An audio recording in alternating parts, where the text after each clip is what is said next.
and welcome to another episode here on Viking.TV with me, Anne Diamond. I'm back in Stanford's. It's one of the most famous bookshops in the world here in London's Covent Garden. If you ever get a chance to come, just walk in, but allow yourself at least 2 or 3 hours, at least, because you become interested in things that you never thought were interesting or it never occurred to you. The most fantastic collection of books and maps. In fact, they say if it's on this planet, in fact, also if it's on the moon, they'll be able to furnish you with a map. You can go there if you can. Right, I'm here today, though, for a very special reason, because I want to meet the lady who is what they call in Britain the next big thing in history. She's Alice Loxton, and she's written this book. It's called 18, and she'll tell us why, because she's here. Alice, hi. Hi. Lovely to see you. I mean, I was fascinated by this whole concept of 18, because you've looked through history for 18 fascinating, extraordinary lives. But you're also fascinated by the very term 18, the fact that we get to what we call a majority at 18. What the 18-year-old us tells you about the older person who was once 18. Yeah. I was trying to struggle with what the concept was that you were struggling with. Can you explain better? Well, I was inspired by the fact that 18 is this really modern concept in Britain and the UK, and we tend to think of it as this time when we change fundamentally. We become an adult. We go from a teenager to an adult. But if you look at the long course of history, the age of 18 isn't really particularly important. And generally in the past, the markings of adulthood, if you like, so say getting married, that might happen when you were 12 or 13, or you might be taking troops to battle. In the medieval period, there were teenagers aged 15 doing that sort of thing, or you might have been working for several years. So all of these markings of adulthood happen much earlier, and so I wanted to apply this kind of modern concept to the past and see what kind of strange things were brought up. And it is remarkable when you look at these 18 figures that I've chosen, just quite what extraordinary things they're doing. Just to take an example, Empress Matilda, by the time she was 18, had been married to the Holy Roman Emperor and had been in charge of Italy. Tell us more then, go on. She's a good place to start. Yeah. Empress Matilda, I'm not very familiar with her. She wasn't in my history books. No, she's not a famous character, but she was in the early 12th century, and she was basically an English princess. Her mother was Scottish, her father was English. And she was, like so many of these royal daughters, she was married off, and it was a very favourable marriage in that she was going to marry the Holy Roman Emperor, who was one of the most powerful people you possibly could marry. At what age was she told that? So they would have arranged that when she was a child, and then she would have been sent over to basically what we know as Germany now, about around the age of 8, and then she would have been crowned. This all happens when she's about 12 years old and she gets married. So it's quite an extraordinary childhood. She's quite an extreme example, but she was left, credit to her, she was obviously pretty brilliant, and she was left in charge of Italy, essentially, when she was about 16 years old. So that's astonishing, isn't it? But I mean, right, so she actually accomplished a lot well before she was 18. She did, yes. But some of the characters in the book, some of them have not achieved that much at all. They have no idea of the greatness that will come or the challenges that will come. So an example of that is Vivienne Westwood, the great designer. When she was 18, she was really confused. She tried to go to art school but dropped out. She tried to be a typist, then a teacher. So she's kind of grappling with where her career might take her, as many young people are doing. 18-year-olds, yeah, many people of all ages, I think. Yeah. But then there's some people where it's not necessarily a career thing, it's actually more of their, they've had a very difficult childhood in a more pastoral way. So the young Elizabeth I had an incredibly difficult childhood. You might think she's a royal and, that she's living in the kind of the top % of everyone in the country, but you very much conclude with Elizabeth I that the steely Virgin Queen that we later came to know was born of her first 18 years, probably, certainly her first few years, because it was an incredibly difficult childhood. Yeah, so she is the daughter of one of the most iconic and famous couples in history, perhaps, is Henry VIII and his second wife, Anne Boleyn. So there was so much pressure on Elizabeth, even before she was born, because Henry had separated from the Church of Rome, founded the Church of England. This monumental shift in British history. And Elizabeth was the product of that. Of course, the pressure was that she was supposed to be Henry's longed-for male heir, a son. And wasn't. And she was a daughter. Actually, it's interesting, you also say in that chapter, I was immediately drawn to that chapter because I love the story of Elizabeth particularly, and her mother, Anne Boleyn. You say that she was basically as hard as a diamond. Diamonds are formed under pressure. Yeah. And she got the pressure. That's what turned her into the woman She had this amazing pressure on her in her childhood. Just imagine for a moment if this was your first 18 years. Your mother being executed when you're a toddler. So always having, even that happened very early, you know, always having that shadow over you. And you're brought up to believe that she deserved it. Yeah, and lots of people would have said that, you know, Anne Boleyn was this terrible woman who deserved everything she got. That's not quite the case, as Elizabeth, I'm sure, would learn. But, you know, her father also died, so Henry dies when she's a teenager. But and also, he never wanted very much to do with her, did he? Yeah, I know, he's pretty distant father. Very distant. And then she had these 4 stepmothers that came and went. And every time there's a new stepmother, Elizabeth's position is recalibrated, both at home in her family with her father, but also at the court and also on the world stage, because of course she is this English princess who will probably be married off at some point. But it's all these very difficult things where she's been tossed around and very lonely, and she was very anxious and had all these struggles with her mental health. But I think that, you know, learning to navigate that and learning to deal with such horrific events happening in your life, like her mother being executed, I think forged her. As I say, she's this diamond that's, you know, forged under pressure. And the diamond that emerged with Elizabeth was one that was dazzling in that she became this amazing queen who was able to, who was very cautious. You know, she never married. And she, not surprisingly, really. I mean, I know. The ideal of marriage was horrible She for had her. seen the worst outcomes of marriage, you know. So, you know, it's not only her mother who was executed, Anne Boleyn, but also several Boleyn relatives. When she was under the age of 10, she's seen, you know, she heard that they were executed as well. So, yeah, it was So when quite she trying. was 18, she wasn't yet queen. No, so she becomes queen at 25. 25. But it would have been she would have been amazed to know that after all of this and all of these people, you know, who were, you know, her brother Edward, her half-brother Edward even, and her half-sister Mary, that, and of course her father Henry, and out of all of these figures coming and going, and her so often facing near death, that actually it would be Elizabeth who would end up ruling. She can't have ever dreamt that that would happen because, I mean, at one point when she was about 16 or so, coming up to 18 then maybe, her half-brother was king. Yes, Edward VI.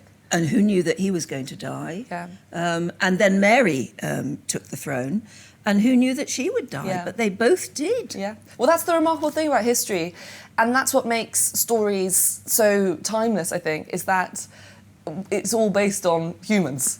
It's all based on people. And however wealthy you ever are, or whatever your position in society, you are still basically victim to illness or poor health, or people are victim, you know, they are controlled by their passions, it depends who people happen to fancy or not at various points. So that makes everything so unpredictable, and that makes things, you know, surprising and constantly interesting. I always wish we could grab Henry VIII now and tell him how wrong he was to underestimate Elizabeth. Yes.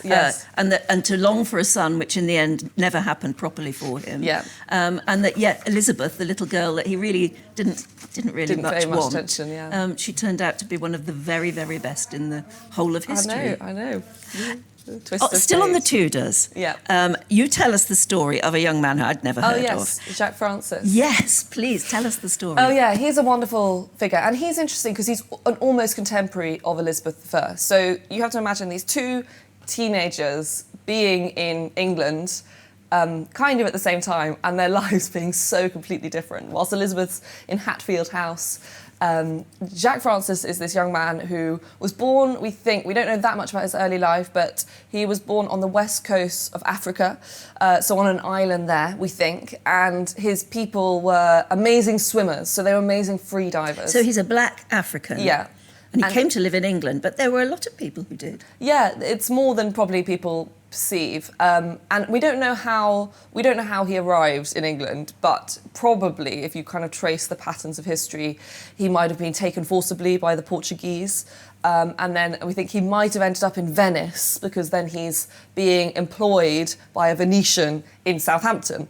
And he is being fully employed. You know, this is not a story of an enslaved man at all. As a diver, as a swimmer. And he is being employed as a diver. And he is probably one of the most... this is someone who would be an Olympian today. You know, it's an expertise that almost nobody else had in the whole country. And the reason he was being employed as a diver, he was living in Southampton. He was staying in this hotel, this inn called the Dolphin Inn, which still exists today. And actually, many years later, Jane Austen had her 18th birthday there. No. So it's historic inn in many ways. Yeah. There's a lovely coincidence for your book. Yeah. And he, basically what happened in 1545, we had the Battle of the Solent, basically a kind of scrap between the English and the French in the English Channel, just near the Isle of Wight. It was, and a terrible tragedy of this for Henry VIII is that he lost his true beloved, if you like, which was this amazing ship, the Mary Rose. Yes, which you can still go and see in Portsmouth. You can go and see it. Yeah, we've been there. Yeah, it's amazing. He was apparently watching as it sank. So Henry was watching. He dined on board earlier that day. He was watching this thing. What they did, they left the gun ports open, and then this big kind of gust of wind kind of tipped the ship, and then it just filled up with water. And the captain, Sir George Carew, said, he cried, "I have the sort of knaves I cannot rule," and then the ship went down. So that was his final line, if you like. And Lady Carew, his wife, was with Henry. Watching. Yeah, I know. So Henry, it's such a dramatic scene, isn't it? I mean, King Henry standing on the shore with the wife of the captain, and them watching together, and she faints because she knows her husband's just perished in the waves. But a remarkable thing that I did not know is that in the Tudor period, that if a ship sunk, they would just bring them up. They had all these processes for it. They had teams to do that. Yeah. So they did attempt the year after to raise the Mary Rose. They did, yeah. Many years before it eventually happened in the 1980s. But they tried to bring the ship up. They snapped one of the masts, so it wasn't possible to bring the ship up. But what was possible was to bring up the cannons and the valuable guns, which were so valuable. Yeah. And that's where Jacques Francis had a team, and he probably led the team, we think, and they would go out and they would attach kind of ropes and things, but they'd have to dive down, you know, so you have to be incredibly strong and skilled to do that. Yes, how? So it's like free diving, and so it's all about controlling the air in your ear canals. Which is what he might have learned to do as a boy. Yeah, well, from his childhood, they were all amazing. You know, the visitors to that part of the world would always report how amazingly they could swim. And there's even quite funny anecdotes about the kind of local people there.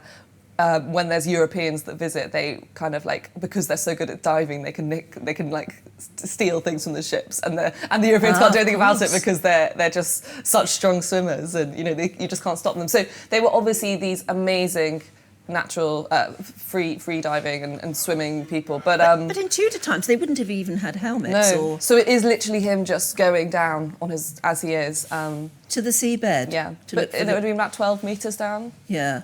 So it's impressive. I mean, people do it today, and I did consult this guy who's a historian, but also is personally interested in freediving. So it was amazing to hear that people doing that today. So the Tudors sent this young man down, and he went down there, and he found the Mary Rose? Yeah, so he would have been there. So it's just off the Isle of Wight, so it's not like deep in wide open ocean. It's kind of quite near the shoreline, near Portsmouth. But he would have, yeah, it's amazing. Just imagine the scene of the Mary Rose about a year later. So I guess some of the timbers all snapped and broken. There would have been kind of lots of ordinary objects kind of floating around, and there'd be amongst the weeds, but also there would have been some of the remains of the 500 or so crewmates who perished. So imagine him diving down there and seeing, you know, limbs and you know, flesh that's been eaten by fish, I suppose. I mean, a pretty morbid place to be.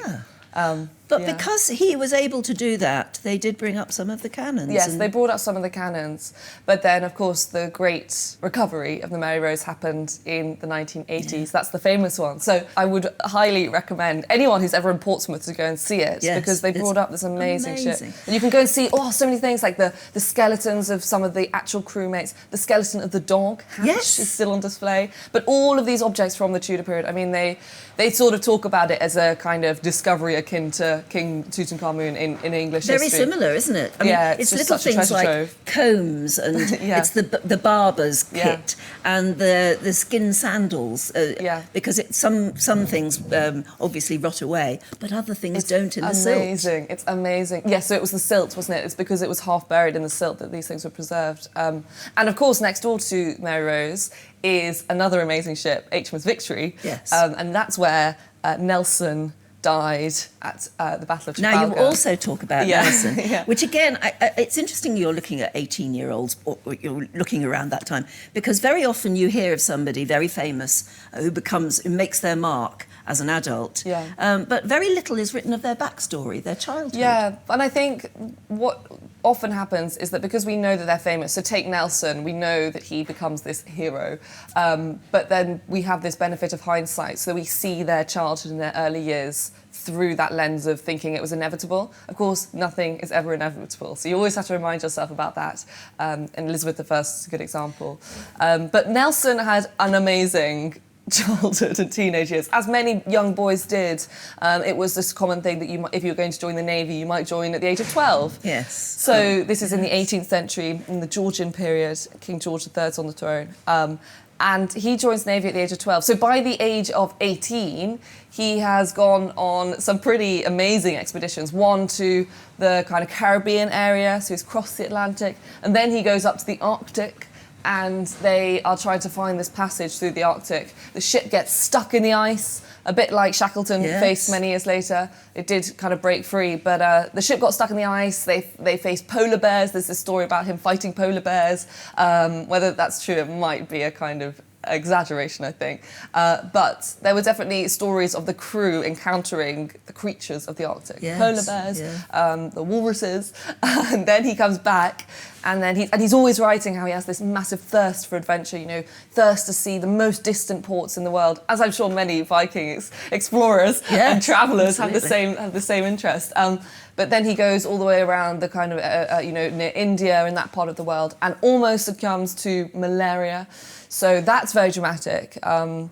And all of that before the age of 18. That's incredible. So, no wonder he turned out quite talented as a naval commander. It's amazing. His story really is amazing. So in a way, his destiny was formed very, very early on. It was, and I think, lots of the signs of his later success can be seen, but that doesn't mean it was inevitable. And there were lots of other young boys who did the same thing in their teenage years. So it wasn't completely unusual or unique that was his experience. No, but it's interesting. We were talking about 18 being what we see now as the age of majority. Yeah. In fact, there's always debates going on at the moment about whether an 18-year-old really is an adult. Well, lots of scientists will say that the brain doesn't fully develop till your 30s. So obviously I'm still waiting for that point. Well, through history, though, I mean, we were expecting almost adult behaviour from 6, 7, 8-year-olds. Yeah, I mean, if you look even as late as the Victorian period, where we can see all of these children working in cotton mills or factories or going up chimneys, they are basically made to work as soon as they physically can do that job.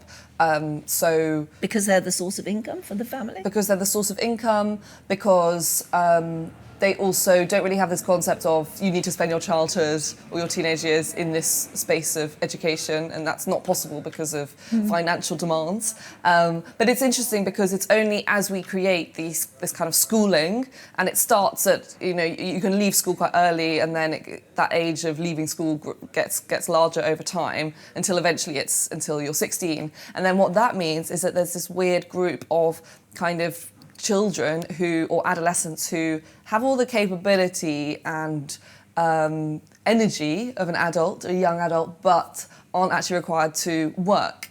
And that group then becomes the teenager. And the concept of the teenager doesn't actually exist until the 1940s. Like, it's a kind of modern marketing spiel, if you like. You know, if they realised that there was this new group in society that were very impressionable, had some disposable income, you know, had some money to spend, but also, yeah, they kind of existed as a group that was separate to adults and separate to children. They have an expectation that throughout history, nobody aged 15 or so would have ever had an expectation to do what they want, have their own money to a certain extent. To rebel. To have the right to rebel, Well, it's in the 40s that there's articles, they're fascinating, in New York they're publishing this article that's like a Bill of Rights for the teenager, and it sets out all these things that a teenager should have. And then there's loads of letters in the British press from mothers saying things like, I don't know why my lovely young son Tommy is being so rude, you know, and being a difficult teenager, as we, you know, is a common thing today.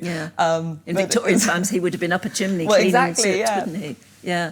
So tell me about somebody who's even older, much older than that. Go back 1,000 years. Okay. And this is your first character in the book.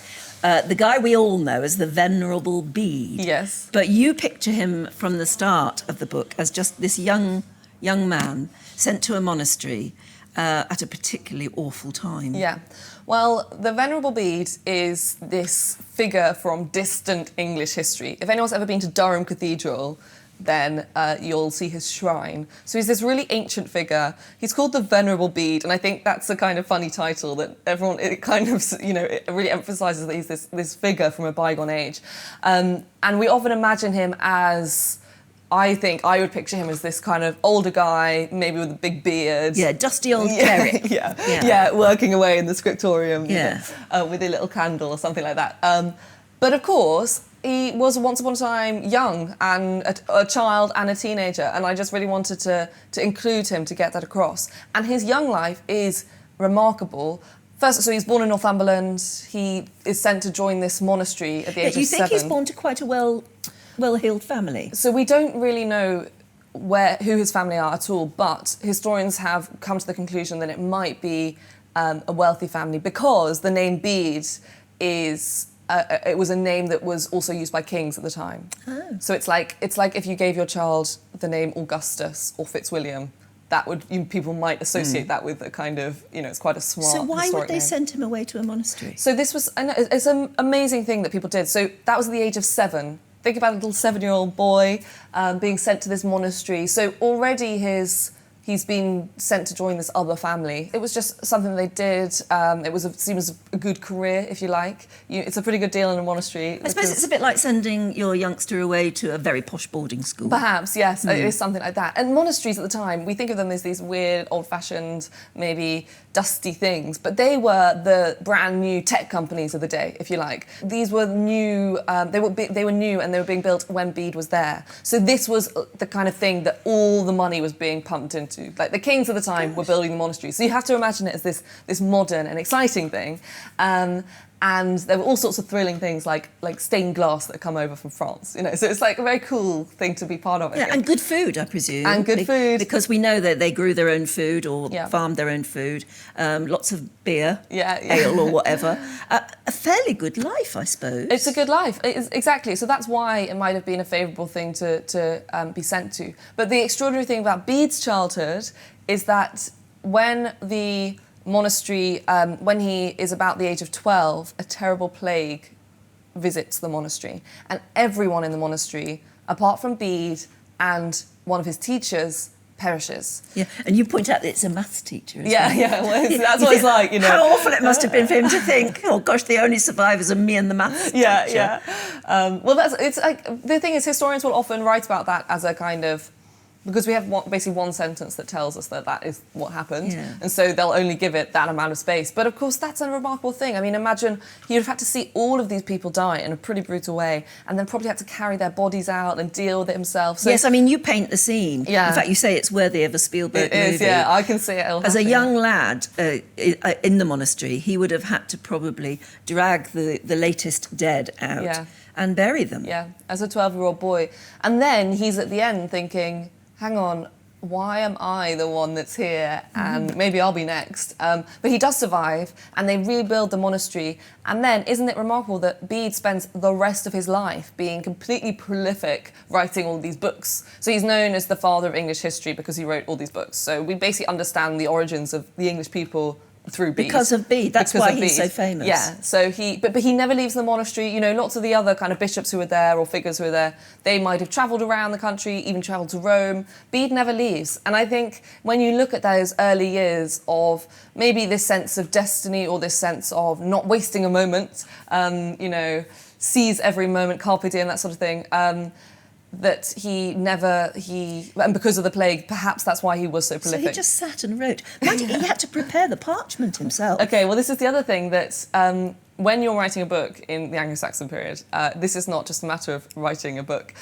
You have to go and prepare the parchment. So you have to bring these animal skins. You'd have had to go down to the river and scrape them of all of the hair and soften them and put the soap on them. They stretch them out on this kind of canvas, and then, you know, they treat them in all these sorts of ways and dry them out and everything. But if you imagine a big animal skin in the water, damp and heavy, you'd have to be pretty strong to do that. Yeah. So this is where we can imagine Bede again being someone who's actually probably quite muscly and maybe quite hunky. And so he's actually, if you think about him as an 18-year-old chap, you know, it's a very different kind of perception of him that you might have as that older man who's quite frail and. But from the little boy who just had to get on with life in a monastery, he survived for a start. Yeah. And then dedicated the rest of his life to writing history. Yeah. Really. Yeah, that's it. Yeah. Isn't that extraordinary? Yeah. Yeah. So So, you can again, his childhood forged him. His child, I think so. I mean, with that very early example, you can read into it in various different ways. But I do just express those sentiments that I've said to you, and people can come to their own conclusions. But it's amazing that you can still visit the monastery that he was in. So there's two monasteries they're near Newcastle. So one's in Jarrow, one's in Wearmouth, which is near Sunderland. And they're churches now, but they're built upon the original monastery. And so you can still walk through the same doorway that you know Bede was at. You know, Bede was 1,400 years ago. And so a big thing with the book that I wanted to pick up on is that it's so important to visit the places, to be there on location, to get a sense of where these people lived, and whether that's Hatfield House, where Elizabeth I was, or HMS Victory, or the Mary Rose, or I went to Richard Burton, the famous actor's house, Pontrhydyfen. It's this little village near Port Talbot in Wales, or being in Oxford, you know, beautiful Oxford, where C.S. Lewis spent some of his youth. So, yeah, being on location, and at the back I include this guide, you know, locations. Encouraging people to. I mean, I hope people are inspired by this book, but I hope this is only the starting point. Absolutely. And actually they go out and see the world. But you're a storyteller, clearly. Yeah. You like to find out a story and then retell it. Yes. And to me, Bede is just a name, Venerable Bede, and a date. Yeah. Nobody ever taught me his story. And that's what you're doing here. Is you're taking somebody we think we might know, and adding so much more, so that you actually become fascinated by their life, and you start to ask yourself questions like, "What can I remember? What I was thinking at the age of about 18?" Yeah, total confusion. I think. Well, it's so interesting because even if you wrote this book about modern figures today and what they were doing in 18, it's so surprising what people were up to, and even the most successful people, when they were 18, you know, they've often lived in completely different places, or I suppose they're forged by their parents a bit more, and their parents have really surprising jobs, and that's what makes it's such fun, really. Oh, absolutely. You mentioned C.S. Lewis there. Yes. Now, again, a lot of people think of C.S. Lewis as a pretty dowdy figure, you know, Oxford Don. Yeah. Yes, he wrote the Narnia books and lots of other things besides, but actually very different as an adult from how he was as a child, because he was brought up in East Belfast, wasn't he? Yes. I mean, in the book, it is about British history, but the definition of what British has been over centuries has changed quite a lot. But so some of the figures in the book have, you know, started their lives in different parts of the world, like Jacques Francis, like there's another lady called Elsie who was born in India but ends up in Edinburgh. But C.S. Lewis is born in Belfast, and he... what's striking about him is he goes on to not only become an amazing writer, but he's a really strong Christian, and is during the Second World War he's on the airwaves talking about Christianity, and he's completely convinced by it, you know, certain of his faith. But in his youth, he was a avowed atheist. And so I'm sure he'd have been pretty surprised to know that he would be this famous Christian later on. Yeah. But he born in Belfast, and he loves Belfast. He loves Northern Ireland, and he loves the beautiful natural landscape. In Narnia, you can often see that there might be references to the mountains, that sort of thing. Yeah. But then he ends up, and he's a very academic young man. He loves reading.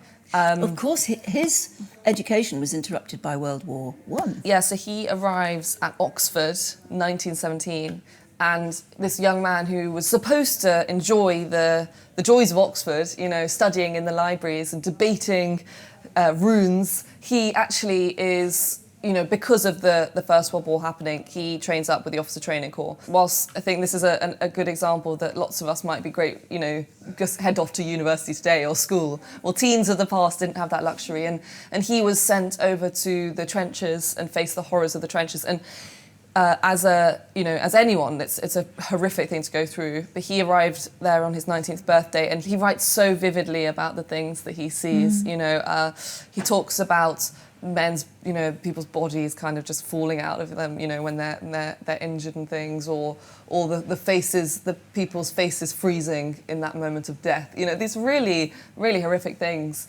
that he sees, and that's part of his atheism, I think. His mother dies very young. Yeah, so he doesn't like the idea, the concept of God at all. I think the horrors of the First World War, as it did for many people, really questioned that faith, even though his mother was very Christian. But then he does come back to it. So it's really interesting, that circle, and how his life, you know, takes all these twists and turns that he probably never predicted. Who else do you find fascinating? I mean, there are so many of them. Well, there are 18 basically, but they are such amazing characters. So Mary Anning's the famous fossil collector. Oh, yes. On the south coast of Lyme Regis. So she grows up in Lyme Regis. And she's amazing because she becomes this expert on fossils and has discovered some of the greatest fossils ever found. But she was never formally trained, was she? Well, that's the thing. And she didn't have any of the markings of an expensive education or being a wealthy figure or having a title or connections. She didn't have any of that. And she just stepped out and she looked at the world around her. She looked at that magnificent coastline in Lyme Regis and kind of found she could just basically, every time the tide came in, there were these new fossils that were uncovered, and she then pieced together this picture about what fossils were. And of course, that was many years before Darwin, so people really didn't have any concept of what these weird creatures were. What did she reckon they were? Well, she did have some understanding that they were remains of these creatures from a long time ago, even though that wasn't fully formed. But that's quite a radical thing to have, you know, come to terms with. Very radical, very controversial in its day. But she's very Christian as well, so it's interesting her, you know, what she was doing is basically questioning creation, but actually, you know, it's those moments where it's all linking up. So she's pretty interesting. But I mean, there's so many interesting characters. There's Sarah Biffin, who's this amazing artist. Yeah, no, I don't know her. Oh yeah, so she was born in 1784, and she was born in North Somerset, and she was one of the great artists of the 19th century. She was championed by royalty. She was, written about by Charles Dickens. She was a household name. And she made these beautiful miniature portraits. And she did these images of feathers, and they're incredibly detailed. But what is interesting about Sarah and what is impressive about her is that she was born to a very poor family in North Somerset. She was born a woman, and she was born with a disability. And so she was born without arms and without legs. So she would paint using a paintbrush in her mouth.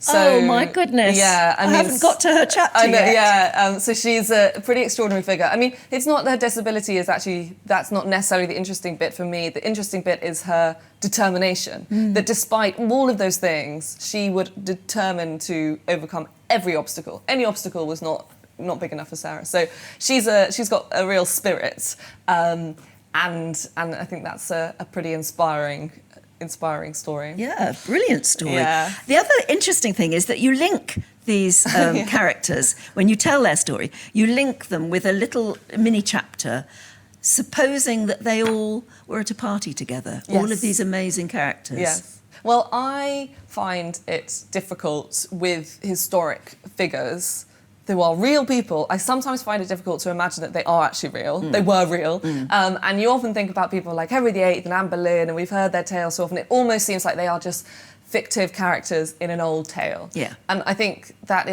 I feel like lots of people would find that. But what I really tried to do with this book is make people really kind of believe that these are real people, the same as you and I. Yeah. And one way that I do that is I imagine them all together in a dinner party situation. It's quite surreal. It's only a kind of brief interlude between each chapter.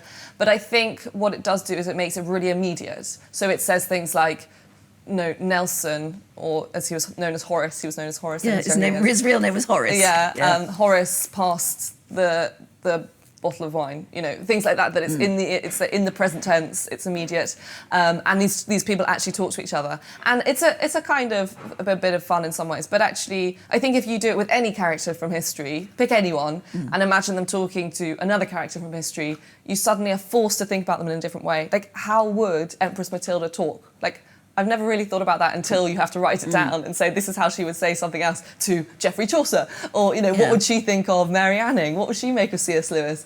And then you suddenly think, actually, if Bede and C.S. Lewis had met, they would get on really well, because C.S. Lewis was really interested in It's very Bede's deep life. and those kind spiritual. of ancient... Yeah, I think they'd had lots to talk about. C.S. Lewis would have loved glimpsing backwards into another person's world. I think so, yes. I always imagine it's one of those... games you can play with yourself is who would your ultimate dinner party guest list be? Yeah. And this clearly comes close to yours. Yes, I think so. I mean, I just found it quite fun. At the back there's a table plan, and I was making the table plan because I wanted to write each section so that it was actually them. I needed to make sure they were all like sitting in the right place. Yes. And things. And it was quite funny, putting like Vivienne Westwood next to Bede, or... She would love him too. I know, I think she would. Yeah. But that's the thing, it's like, have you ever thought about Vivienne Westwood in terms of if she was sitting next to a dinner party with the venerable Bede? I don't think many people would have done. Because no, it's an extraordinary thought. But the characters you talk about, because they did become somebody pretty darned interesting and extraordinary, and a lot of it is you could trace back to their childhood or whatever. They're curious. They would be people who would actually have a lot to ask. Yes, I think so, yeah. But, I mean, I do say this at the beginning of the book, that obviously whenever you look at history, it's completely skewed and it's flawed in every single way, because when we're talking about these people, these are the totally extraordinary ones. And almost everything we read about in history is the extraordinary. So, a coronation, or the life of a king, or a battle, or a plague. I mean, those are not things that happen in the day-to-day. No. So most people in history are completely ordinary, and live quite ordinary lives, as many people are today, and their lives will never be written about. But that doesn't mean that they're not interesting or important. I mean, you do mention one, don't you? The skeleton of a girl who was found in the excavations for the London Underground, or one of the railways. A Roman girl, yeah. A Roman girl, yeah. And we don't know we don't know her name or what she did, but we know that she was there. Yeah. And she was a girl of about 15 or 16. Yeah. So she's a great example. I mean, who knows what her life was like? It was probably completely ordinary, and we wouldn't have any idea about it except this kind of by chance her remains survive. But except that amazingly, the dentists can tell you what she would have eaten. What sort of diet she would have had. So you can make extrapolations about perhaps her lifestyle, where she came from and all the rest of it, by her dental records, which is really weird, isn't it? I know, it's a place to look after your teeth. Because they'll tell a tale on you. But it is extraordinary to think that you can extrapolate. And we are curious about people who've lived before us, which makes the book fascinating. Do you come to a conclusion? Do you sort of say you need to have an interesting life before the age of 18, or you're going to be really boring and dull? No, not at all. And I wanted it to definitely be not that case, because I don't want people to read this book and think, oh, I've missed the boat. Yes, I should have been brilliant at 18. And there are a mixture of characters who don't become famous until later on. Sarah Biffin, who's the artist, she actually doesn't become this famous until much later. But there are a few things that I conclude. One of them is that it's amazing in the past how many of these figures were very familiar with death. So lots of them had lost siblings. Take, for example, Mary Anning, born in 1799, not that long ago. Her mother gave birth 10 times and only 2 children survived. So that's a pretty bad statistic, and not unusual. or lots of their parents had died. So C.S. Lewis or Nelson or Mary Anning, Yes, almost... they had parents die when they were young. Yeah, and so that's such a common thing. So people are very familiar with death. The other thing is lots of their stories, there's a kind of turning point where there's another external figure who's not necessarily a parent who does an amazing thing and really supports them. So with Richard Burton, he had this amazing tutor, Philip Burton, who inspired him to become an actor, I think. Or with Rosalind Franklin, it was the amazing teachers at St Paul's Girls' School who were ahead of their time and encouraging girls to have a career rather than just become married. So there are, I kind of drew the conclusion that it's really, the value of mentors or teachers that can really shape a young person's life. But I think the age of 18, I think we shouldn't necessarily think about it as an age, but maybe more of an outlook. That this is this moment where your whole life's ahead of you, and it's a bit gritty and it's a bit messy, but actually it's this kind of moment of optimism and hope, where not everything in your life is set in stone. You haven't got things sorted yet, perhaps, and that is an outlook that all of us could come back to at any point. And that I hope that even if you are in your 80s or 90s, that you could have this 18-year-old spirit where you can go out and feel like the world is your oyster. So that's the kind of conclusion I'm drawn to. But I also want people to come to their own conclusions, because they're just these little snapshots into different people's lives, and I think different people will resonate with certain things. But also, I really want to encourage people to go and kind of discover these stories for themselves. So go on location and see them, I think. Absolutely, and they will, I think, because I already am fascinated to do that. Yeah. The next question, I suppose, is what did you think? Did you think at 18 you'd be doing this? No, well, that's a great question. So I've always loved history. I've actually always loved video making and writing. So maybe in hindsight, all of those skills and interests were there. But at the age of 18, there is no way that I would have... It was definitely not inevitable. At the age of 18, I applied for all sorts of jobs, had all sorts of kind of things on my radar. And I'd have been amazed to know that I was sitting here today talking about my 2 books and having lots of social media. But the other thing is that when I was 18... You've got 2 million followers on something, haven't you? On Instagram and TikTok are my... Wow! Yeah, Instagram and TikTok are my bread and butter, if you like. And I sell books through Instagram and TikTok and all that kind of stuff. But when I was 18, they didn't exist. Or they didn't exist in terms of the way that they are today. So the job that I have now didn't exist when I was 18. And I think that must be true for lots of 18-year-olds, that who knows what the jobs will be in 10 years' time. Who taught you history? I mean, what sort of... I was taught dates and things. I mean, honestly, history at my age group was one of the most boring subjects you could study at school. I'm surprised we, had any historians, really. Were you taught history in an interesting way? I think so. I think I had good teachers. I mean, I have always been interested in it. I think it's a natural thing. I did have some really good teachers, though. But I think it's amazing how many people say that sentiment that you've just expressed. History and geography. They were the 2 subjects that must have been taught so badly at one time, one era, that all of us hated it. Yeah. And just wanted to opt out of those subjects as soon as we could. Yeah. And yet they're 2 of the most fascinating things in the world. Yeah, it's really interesting, isn't it? And I think, history, there's no excuse for people not being inspired by it, because it's the story of everything that's ever happened. And not only is it just full of amazing stories, but these are stories that are also real. Yes. It's unbelievable. Every time you read about some of these events, it's just unbelievable that they happened. But also, so I sort of see in my work, what I try and do is acknowledge that everyone has an interest in history.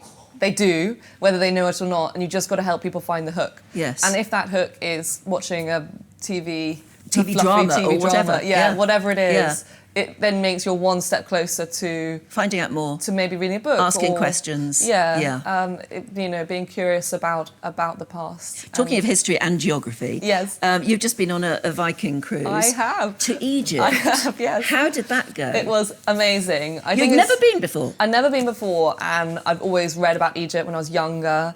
I can still remember there was this amazing book called Egyptology. It's just a big gold book that I had as a child. Oh, we've got that at home. Do you? Yeah, I think everyone same does. one. Yeah, it's got that big red It's circle a red in the middle. jewel in the middle of it. I remember looking in my eye and like you could see the reflection of your eye. And it was that book's amazing. And that really inspired my interest in Egypt, I think. But I'd never been, and I think it's a country that it's quite hard to know how to travel to. Yes. And actually this I was asked to go on a Viking cruise to Egypt. Which is the best way to do it. Amazing. It definitely was the best Yeah. way to do it. Because So also it's such unfamiliar history in some ways that we had this amazing guide called Mohammed, and he answered all my most basic questions and also much more. So yeah, I was amazed. I mean, I'm always amazed by going to visit like the monasteries of Bede in the Anglo-Saxon period, but it's unbelievable the temples in Egypt, how old they are.